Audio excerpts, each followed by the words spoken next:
Hello दोस्तों, प्रणाम, राधे राधे। कैसे हैं? आशा करती हूँ आप लोग अच्छे होंगे। दोस्तों, एक न्योता भेजने वाला शादी विवाह में जो सबसे पहले गाया जाता है वो विवाह गीत है। दोस्तों, अच्छा लगेगा तो लाइक शेयर सब्सक्राइब करना और कमेंट में लिख के ज़रूर बताना। बहुत मार्मिक गीत है। धन्यवाद। अरे अरे काली कोयलिया आंगना मोरे आवा, आंगना मोरे आवा, हो कोइला राजू मोरे पहिला बियाहवा ने वाता पहुँचावा।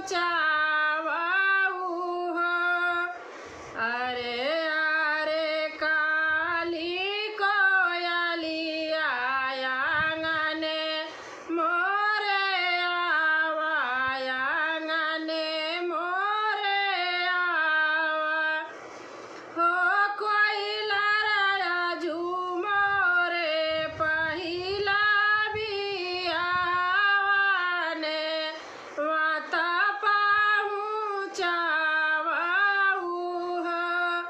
हो कोइला राजू मोरे पहिला बियाहवा ने वाता पहुँचावा।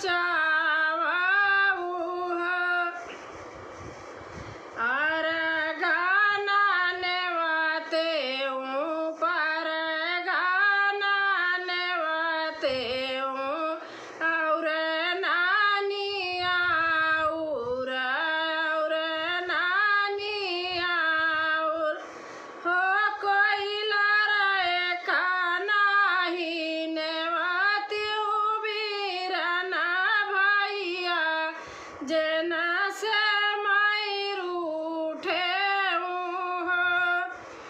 अरे गाना नेवाते पर गाना नेवाते और नानी और नानी और, हो कोइला रे काना ही नेवाती बीरना भैया जन से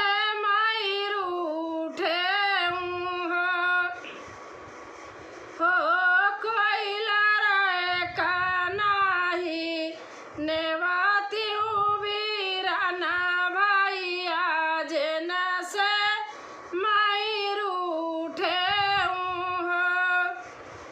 सासुता भेटाई आपन पुतावा ननद आपन बीरना, ननद आपन बीरना।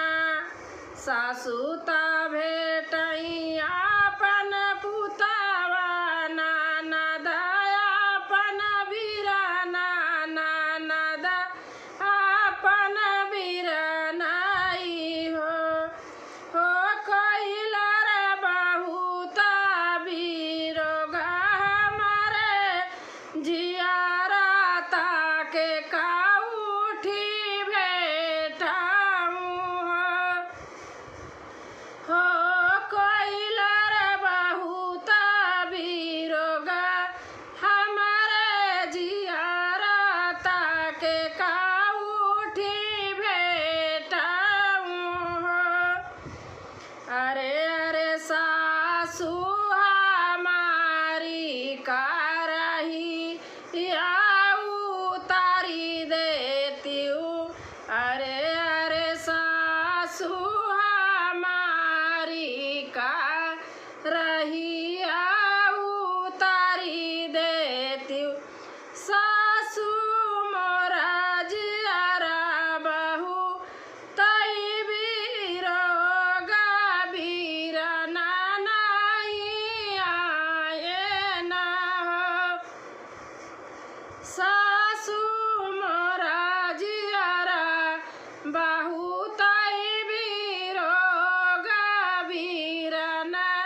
भैया आसवारत डोलिया भाऊज अपनी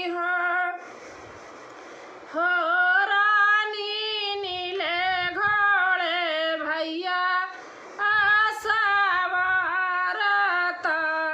डोलिया भाऊज अपन हो कहवा उतारी घिउ गागर पियरी गहबर पियरी गहबर हो सासु कहवा बैठाई बीरन भैया त कहवा भाऊज अपन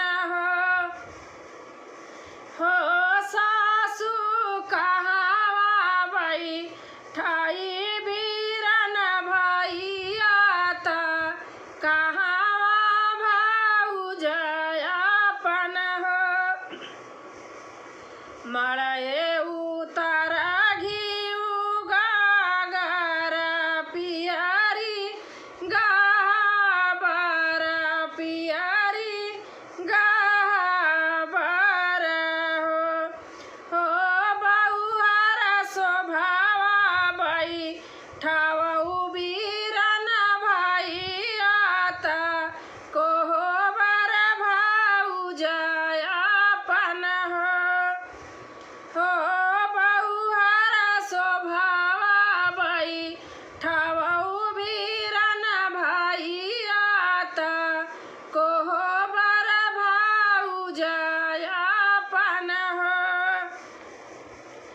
अरे अरे दुलारी बहिनिया तू ऐसा जीनी जाना तू ऐसा जीनी जाना भैया गरीब आई भैया गरीब आई हो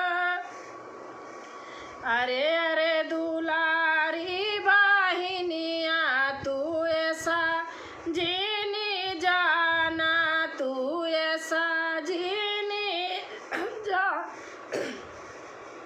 हो भैया गरीब आई हो बहिनी बेची दे बैठाला कटरिया ने माता लइके आऊ बाई ने माता लइके आऊ बाई हो बहिनी बेची दे बैठाला कटरिया ने माता लइके आऊ बाई हो थाकी गए।